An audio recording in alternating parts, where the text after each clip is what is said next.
7 శనివారాల వ్రతంని సప్త శనివారాల వ్రతం అని కూడా అంటారు. 7 శనివారాల వ్రతం అంటే 7 శనివారాలు వెంకటేశ్వర స్వామిని పూజించడం.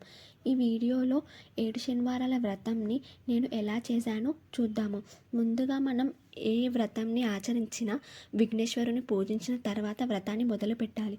అలానే విఘ్నేశ్వరుని పూజించిన తర్వాత వెంకటేశ్వర స్వామి పటానికి బొట్లు, పూలతో, తులసి మాలతో అలంకరించి ఈ పూజకి మనకి కావాల్సినవి 7 పిండి దీపాలు చేసి పిండి దీపాలతో దీపం పెట్టి ఆ పిండి దీపాలకి వెంకటేశ్వర స్వామి నామాలు పెట్టాలి.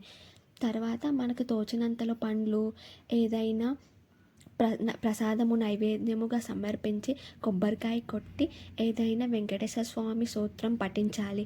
అలా నేను పూజించిన తర్వాత వెంకటేశ్వర స్వామి వ్రతకల్పంలో ఉన్న 5 కథలను ఎప్పుడు పూజ చేసిన 5 కథలను చదివేదాన్ని.